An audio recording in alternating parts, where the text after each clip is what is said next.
아주 예전에 여기 제가 사역하던 청소년부 친구들이랑 한 적이 있어요. 그때 애들이 이렇게 한 절씩 시작하니까 목사님, 전도사님 도대체 언제 끝나요? 그러더라고요. 그래서 제가 해봤더니 제가 처음 맡았던 아이가 중학교 3학년이었는데 그 아이가 대학교 가서 고등부 선생님 할 때까지 했어요. 몇 년 한 거죠? 4년, 그러니까 4년짜리 프로젝트니까 아주 마음을 편하게 드시고 한 절씩 저희가 천천히 간다 생각하시면서 우리 말씀을 좀 보면 좋겠습니다. 하나님께서 우리에게 계시를 주셨어요. 우리 은총을 주셨죠. 그 중에 하나가 일반 은총의 영역이고 또 한 가지는 특별 은총의 영역입니다. 그 중에 하나가 특별 은총의 영역 중 가장 우리가 복을 받은 게 뭐예요? 하나님의 말씀, 성경이죠. 우리가 이 성경을 뭐라고도 말해요? 계시라고도 부릅니다. 그래서 성경은 살아계신 하나님의 계시이죠. 사랑하는 여러 성도 여러분, 계시가 혹시 뭔지 정확하게 아세요? 계시가 뭘까요? 자, 비밀이랑 계시의 차이가 있어요. 비밀은 뭐예요? 비밀은 감춰 있는 거, 감춰져 있는데 보여주면 알아요, 그죠? 감춰져 있지만 보여주면 알아요. 이게 뭔 뜻인지 알아요. 그럼 비밀이에요, 그죠? 자, 근데 계시는 뭐예요? 감춰져 있는데 보여줬어요. 보여줘도 몰라요. 그러면 계시예요. 자, 하나님의 말씀은 뭐라고요? 계시예요. 그런데 우리가 하나님의 말씀을 막 읽다 보면 이게 막 내 입술에 꿀송이처럼 달고 막 내 발에 발등처럼 막 밝아서 내 길을 막 인도하고 말씀이 샥샥샥샥 해가지고 다 들어오면 너무 좋겠죠. 근데 그렇게 안 된단 말이죠.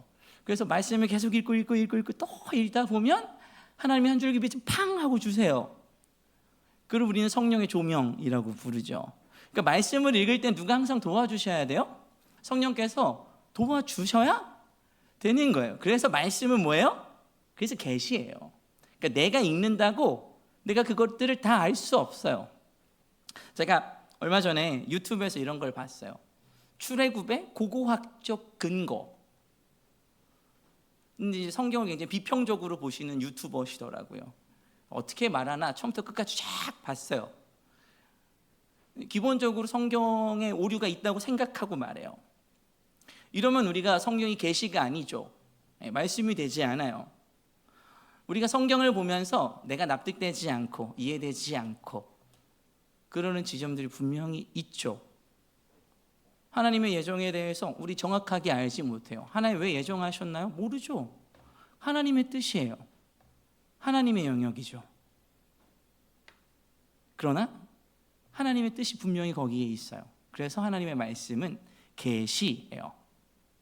그래서 계시를 우리가 받아들일 때, 그러니까 우리가 이 하나님의 말씀을 볼 때 정말로 중요한 건 뭐예요? 성령께서 이 말씀을 우리로 깨닫게 하시도록 기도하면서 말씀을 보는 거죠. 자, 그러한 관점에서 우리가 2절 말씀을 좀 잘 살펴볼게요. 자, 지난주에 저희가 1절 말씀을 했습니다. 자, 1절 말씀을 살펴보고 저희가 2절 말씀 읽었는데, 자, 2절 말씀 뒤에 3절 말씀을 좀 읽으면 이상한 지점이 있어요. 뭐냐면 3절과 4절 말씀이 이렇게 되어 있어요. 그의 아들에 관하여 말하면 육신으로는 다윗의 혈통에서 나셨고 성결의 영으로는 죽은 자들 가운데서 부활하사 능력으로 하나님의 아들로 선포되셨으니 곧 우리 주 예수 그리스도시니라. 이런 말씀이 있어요. 근데 2절에는 뭐라고 되어 있어요? 우리 1장 2절 말씀 다시 한번 같이 읽어볼까요? 시작. 이 복음은 하나님이 선지자들을 통하여 그의 아들에 관하여 성경에 미리 약속하신 것이라. 뭔가 좀 어색하죠? 왜 그런 거냐면 이게 삽입절이라서 그래요. 삽입절이라. 그러니까 중간에 넣어진 거예요. 쭉 써져 있다가 중간에 넣은 거예요. 자, 삽입절을 보통 왜 쓰냐? 그러니까 말을 잘 하다가 다음에 말할 거를 뭐 하려고? 강조하려고 끼워 넣은 거예요. 끼워 넣은 거. 네.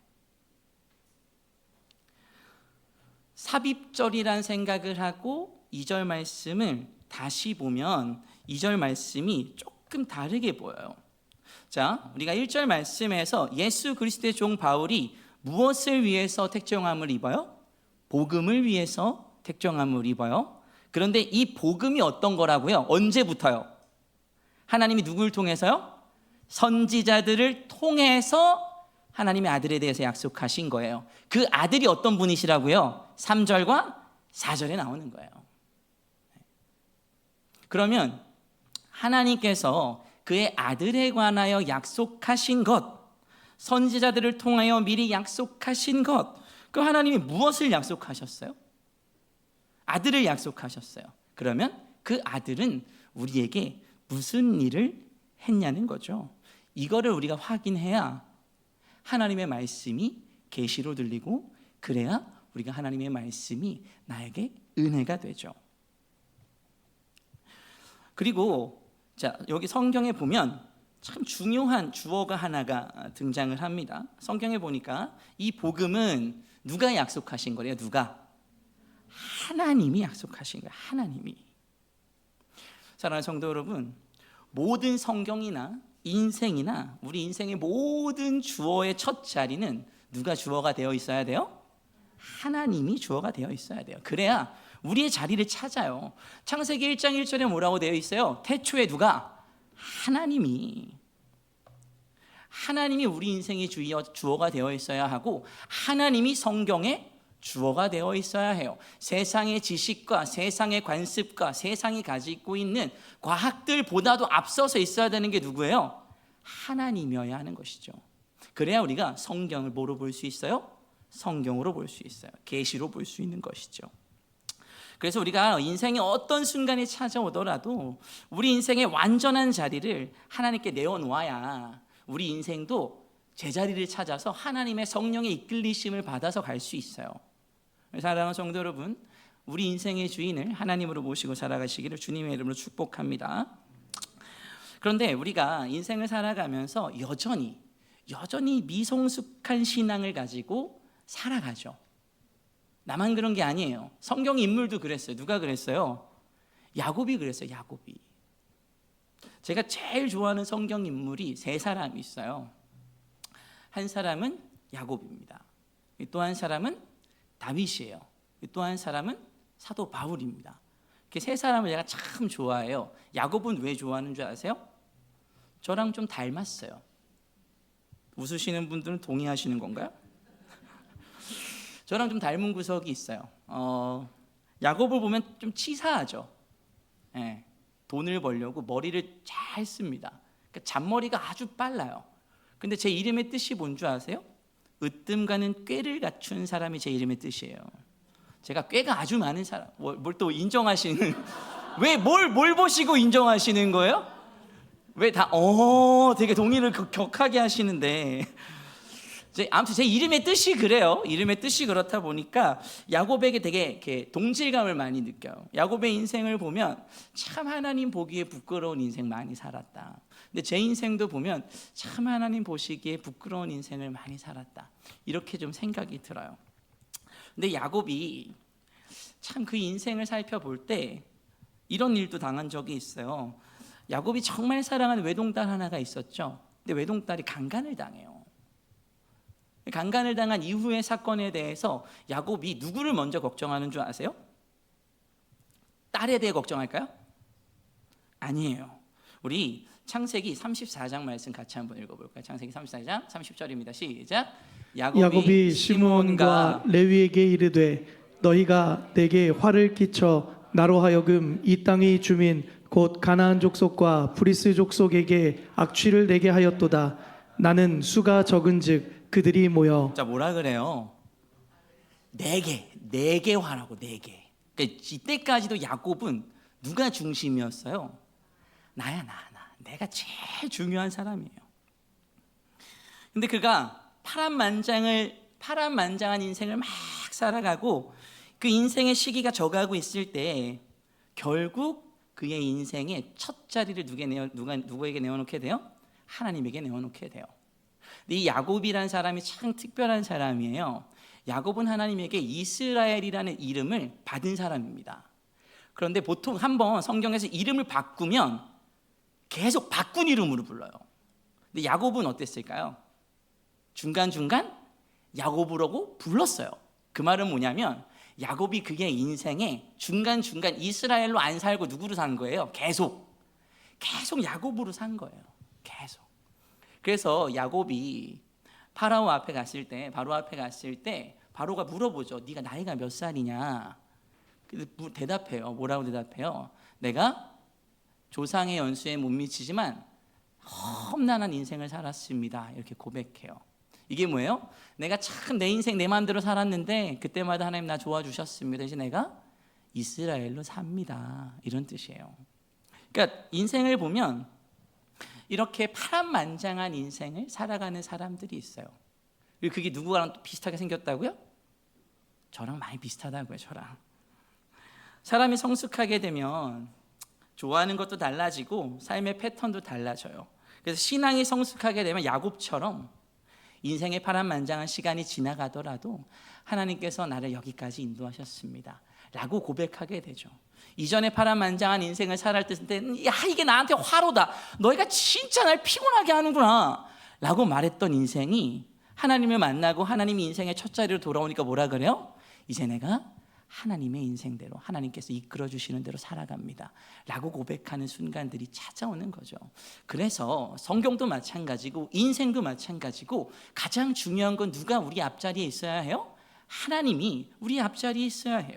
이 하나님이 우리의 인생의 주어가 되어야 하는 줄로 믿습니다. 자, 이 하나님께서 우리에게 주신 게 있어요. 그게 누구예요? 그리스도에 대한 약속이에요. 그리스도에 대한 약속. 이 하나님께서 성경을 말씀으로 계시하시면서 우리에게 주신 게 그리스도예요. 그럼 이 그리스도는 우리 하나님께서 어떤 선지자부터 말씀하셨을까? 그 이전에 성경은 언제부터 그리스도에 대해서 조명하고 있을까요? 자, 창세기 3장 15절에 보면 인간이 죄를 짓고 하나님께서 사단에게 벌을 내리세요. 너는 이제 땅을 기어다니면서 더욱 저주를 받아. 이렇게 하시면서 3장 15절에 뭐라고 말씀하시면 네가 여자의 후손과 원수가 되게 하시고 너는 여자의 후손의 발꿈치를 상하게 하고 여자의 후손은 너의 머리를 상하게 할 것이다. 이렇게 하세요. 이 약속이 누구에 대한 약속인 줄 아세요? 이게 예수 그리스도에 대한 약속이에요.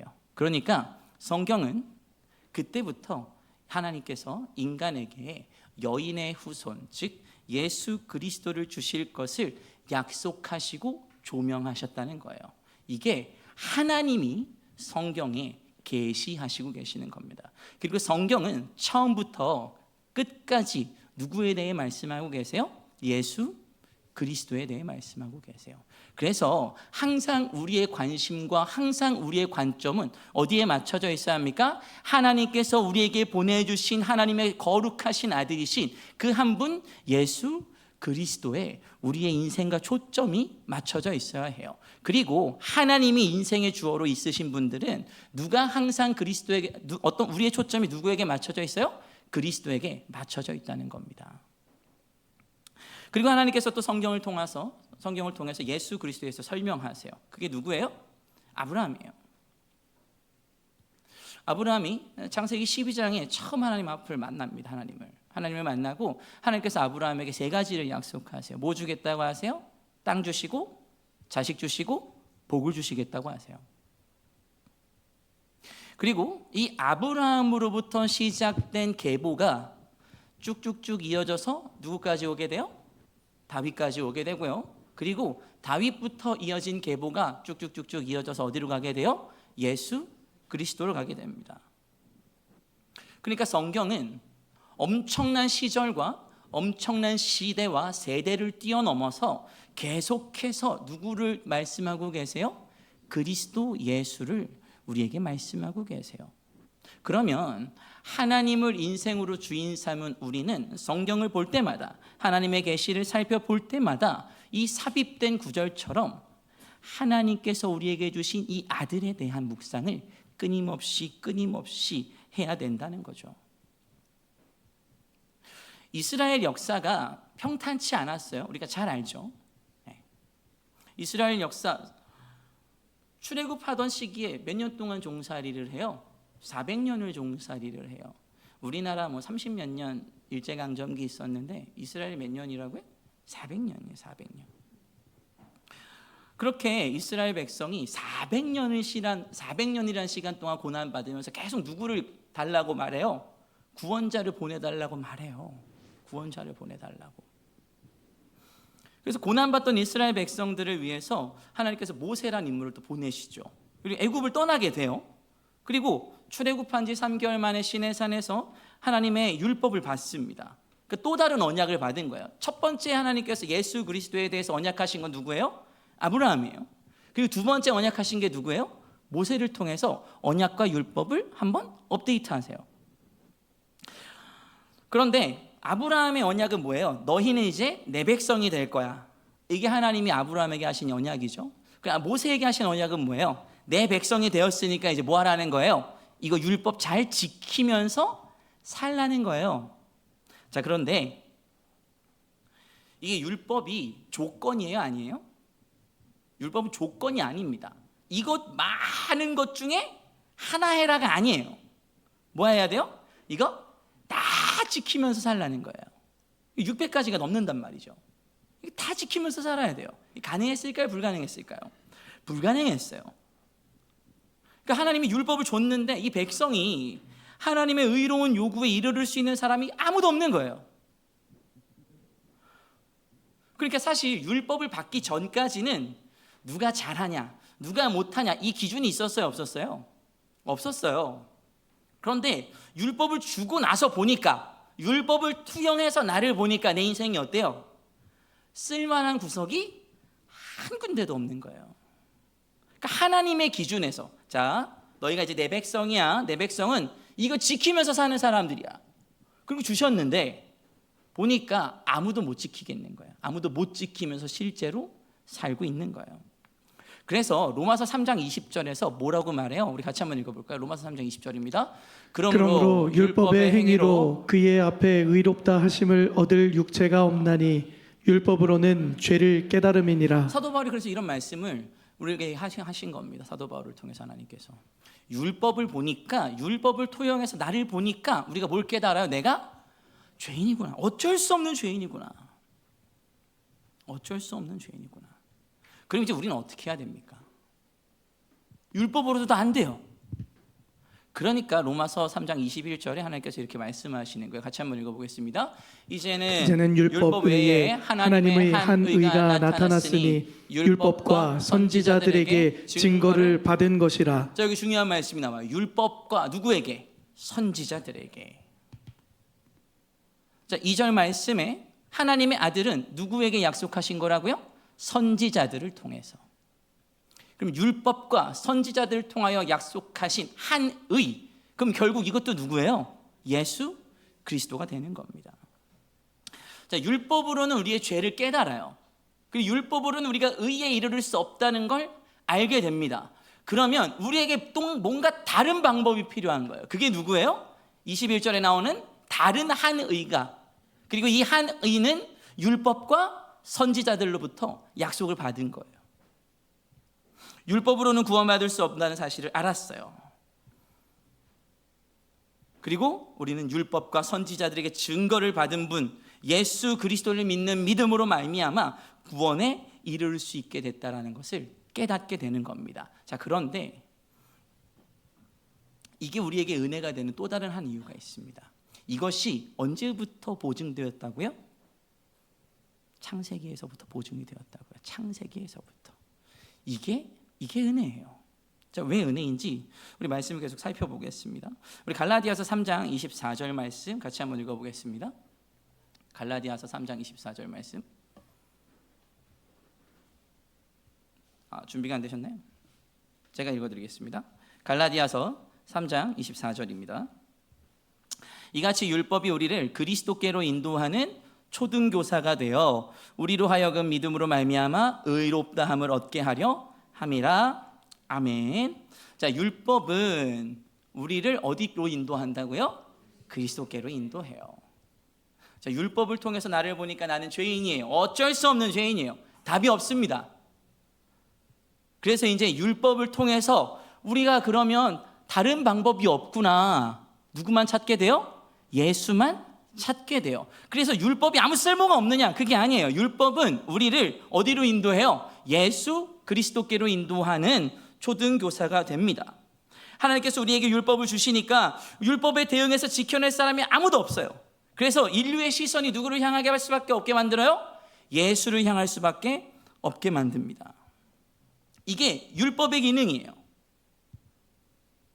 자, 그런데 이 말씀 우리가 다 보고 난 다음에 로마서 1장 2절을 다시 한번 보겠습니다.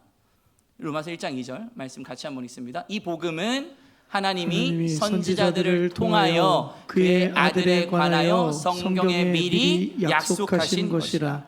자, 여기서 로마서를 쓸 때 사도 바울이 말하는 성경은 신약 성경일까요? 아니겠죠? 뭐예요? 구약을 말하는 겁니다. 구약 성경이에요. 자, 구약에 보니까 하나님이 언제부터 이걸 약속하셨다고요? 창세기부터 약속하셨어요. 그게 선지자로 말하면 아브라함부터 이걸 약속하신 겁니다. 모세로부터 이걸 약속하신 겁니다. 다윗까지 이 언약을 이어가신 거죠. 자, 예수님도 누가복음 24장 44절에 이런 말씀을 하세요. 우리 같이 한번 읽어볼까요? 누가복음 24장 44절입니다. 또 이르시되 내가 너희와 함께 있을 때에 너희에게 말한 바 곧 모세의 율법과 선지자의 글과 시편에 나를 가리켜 기록된 모든 것이 이루어져야 하리라 한 말이 이것이라 하시고. 자, 구약의 모든 글들의 초점이 어디에 있어요? 예수님을 가르치고 있어요. 자, 그런데 이게 왜 우리에게 은혜가 되느냐? 예수님은 창세기부터 지금까지 누굴 위해서 이 일을 하고 계신 거예요? 나를 위해서 일을 하고 계신 거예요. 저는 이게 너무 감격스러워요. 하나님은 성경을 우리에게 주셨어요. 그리고 이 성경은, 이 계시는 누구를 말씀하고 있어요? 예수를 말씀하고 있어요. 그리고 예수는 언제부터 기록되어 있습니까? 창세기의 기록부터 기록되어 있어요. 그 말은 뭐냐? 하나님은 창세기 그때부터 언제까지, 지금 내가 내 삶을 이르기까지 누구를 약속하시고 누구를 보내주시고 누구를 보증하신 거예요? 예수를 보증하신 거예요. 내가 뭔데요? 제가 뭔데요? 우리 뭡니까? 우리가 무엇이길래 하나님은 이 놀라운 계획을 세우시고 하나님의 사랑하시는 아들 독자를 창세기부터 기록하셔서 그분이 이 땅에 오시기 위한 놀라운 언약들을 선지자들과 율법을 통해서 세우시고 또 그들을 통하여 어렵고 어려운 인생을 그들이 살게 하시고 또 마침내 예수를 이 땅에 보내셔서 그분의 공생애를 통하여 하나님의 놀라운 사역을 보여주시고 또 그분을 믿는 우리가 무엇이길래 그를 믿는다는 사실만으로 우리를 구원에 이르게 한단 말입니까? 사랑하는 성도분, 이게 우리에게 감격이 되지 않습니까? 이게 진정으로 감격이 되시기를 주님의 이름으로 축복합니다. 성경의 모든 기록은 예수입니다. 성경의 모든 조명은 누구를 바라보고 있어요? 예수를 바라보고 있어요. 그 말을 바꿔 말하면 성경은 누굴 보고 있는 겁니까? 나를 보고 있는 거예요. 성경의 관심은, 하나님의 관심은 누구입니까? 나예요. 내가 한 사람이 구원받은 백성으로 하나님 앞에 서길 원하는 것, 그것이 하나님의 계시이고 그것이 그리스도를 우리에게 보여주신 하나님의 뜻인 줄로 믿습니다. 사랑하는 성도 여러분, 예수님께서는 이 땅에 오셨습니다. 그리고 나를 위해 놀라운 일을 하셨죠. 그 예수님 무슨 일을 행하셨습니까? 예수님이 하신 일이 뭐예요? 우리의 죄를 대속하셨죠. 근데 우리가 저지른 죄는 그냥 내가 사람과 사람 사이에서 생겨난 문제가 아니에요. 제가 어릴 때 한 초등학교 2학년쯤 됐는 여름 성경학교를 갔어요. 근데 누나들이 거기서 막 펑펑 우는 거예요. 기도하면서. 거기 있었던 전도사님이었는지 목사님이었는지 모르겠는데 죄를 막 회개하라고. 여러분들 죄를 회개하세요. 죄를 회개하세요. 근데 제가 초등학교 2학년인데 아무리 생각해봐도 제가 잘못한 건 누나 인형에 구멍 낸 거 그거 하나밖에 없는 거예요. 그러면 바꿔 말하면 제가 이것 때문에 지옥 갔다는 건데 너무 무섭잖아요. 그래서 열심히 기도했어요. 막 기도했어요. 펑펑 눈물을 흘리면서. 초등학교 2학년짜리가.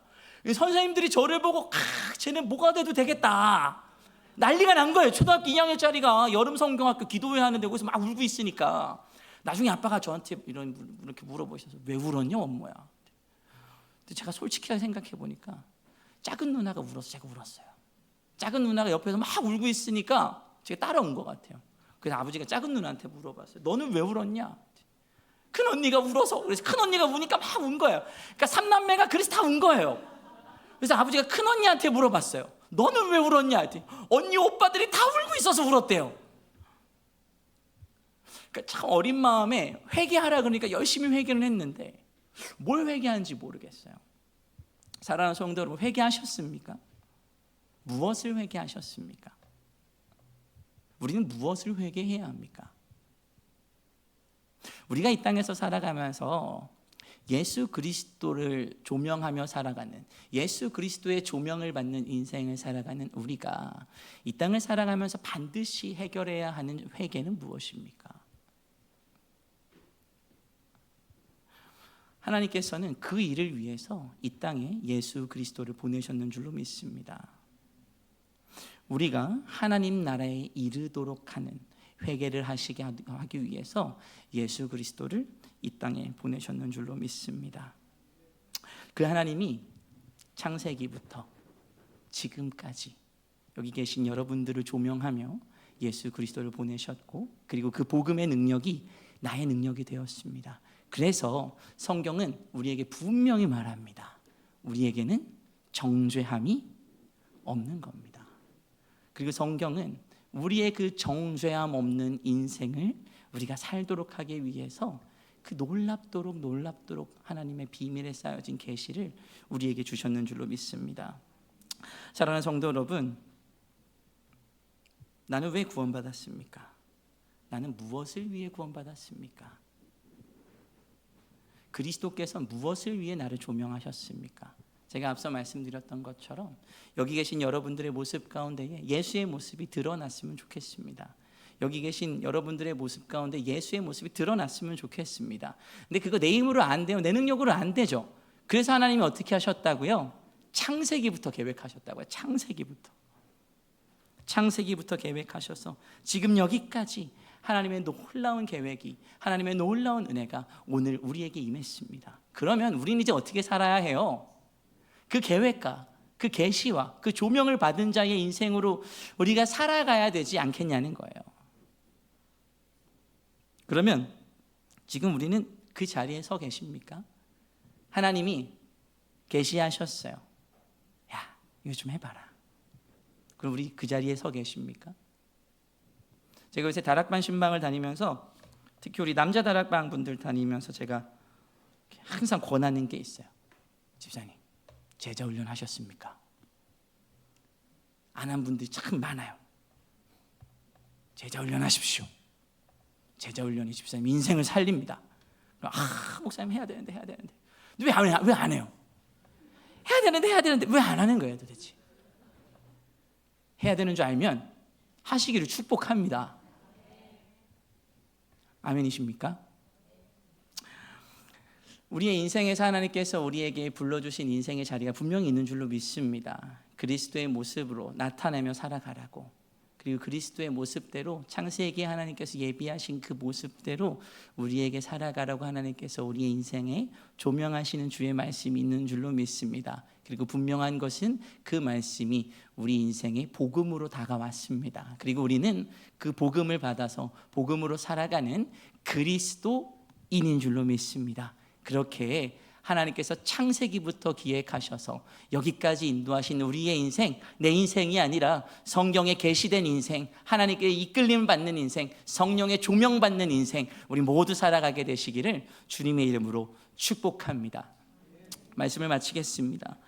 사랑하는 성도 여러분, 우리의 인생은 항상 하나님이 주어가 돼야 제자리로 찾아갈 수 있습니다. 그리고 하나님이 주어가 된 인생은 그리스도 예수의 인생을 살아가는 인생이 되는 줄로 믿습니다. 우리가 그렇게 예수 인생을 살아가겠다고, 예수 이름 부르짖으며 살아가겠다고 다 고백하는 성도 됐으면 좋겠습니다. 우리 그 마음으로 이 시간 함께 주님 앞에 찬양하며 나아가면 좋겠습니다. 우리에게 주신 그 거룩하신 예수 그리스도의 이름 우리 함께 고백하며 나아가겠습니다. 슬픈 마음 있는 자, 슬픈 마음 있는 자, 몸과 영혼 병든 자, 누구든지 부르시오.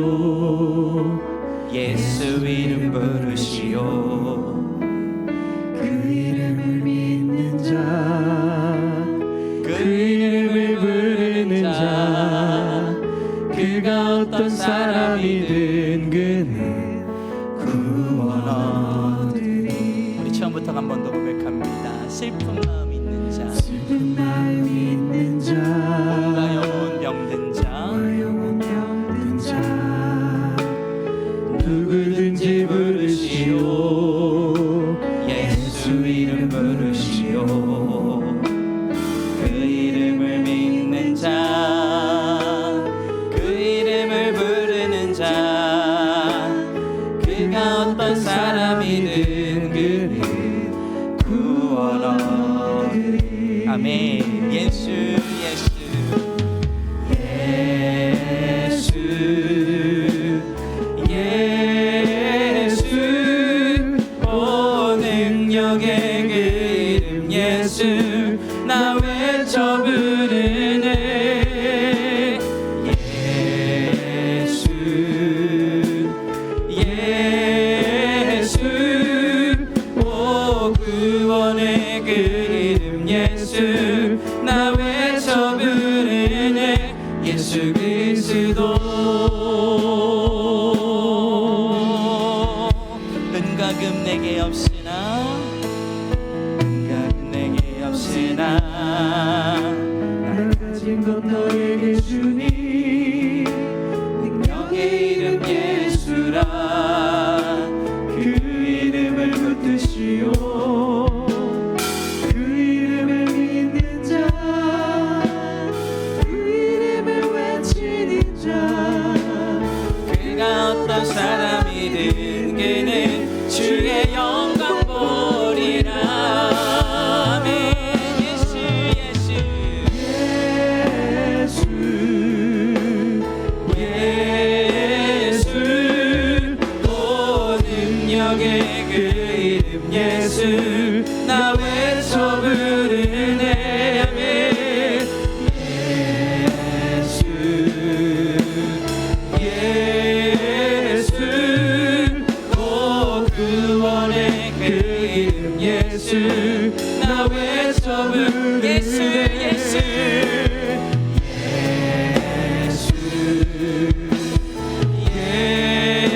예수, 오 능력의 그 이름 예수, 나 외쳐 부르네. 예수 예수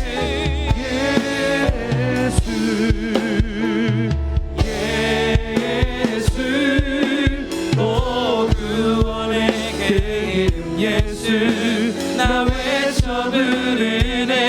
예수 그리스도. 예수 예수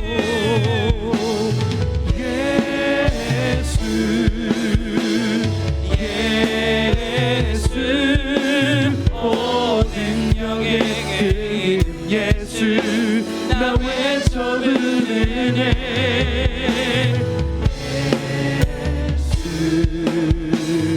예수 오 구원의 그 이름 예수, 나 외쳐 부르네. 예수 그리스도. 사랑하는 성도 여러분, 하나님께서는 태초부터 우리에게 예수 그리스도를 약속하셨습니다. 그 말은 예수 그리스도는 우리의 인생을 관통하셔서 이미 내 삶 가운데 일하고 계시다는 것이겠지요.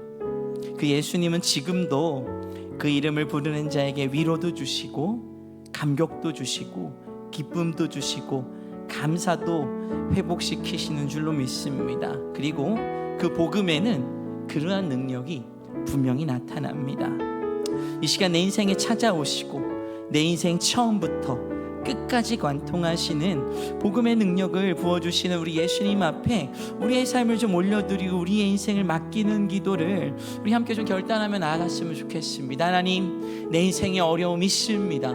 내 인생에 결단해야 될 두려움이 있습니다. 하나님, 이름 앞에 앞선 것들이 있었습니다. 그런데 이제 예수 그리스도의 이름 앞에 그 어떤 것도 두지 않고 예수 이름 부를 때에 우리의 슬픈 마음이 회복되게 하실 줄로 믿고 예수 이름 부를 때에 우리의 다친 마음이 열릴 줄로 믿습니다. 하나님, 예수 이름 부를 때에 하나님 우리 앞에 쌓인 담들이 무너지게 될 줄로 믿습니다. 우리가 이 시간 예수의 이름 부르며 예수의 능력을 의지하며 살아가겠습니다. 우리 그렇게 예수님 이름 앞에 우리의 인생을 결단하며 우리 주님 이름 한번 부르짖고 간절히 기도하며 나아가겠습니다.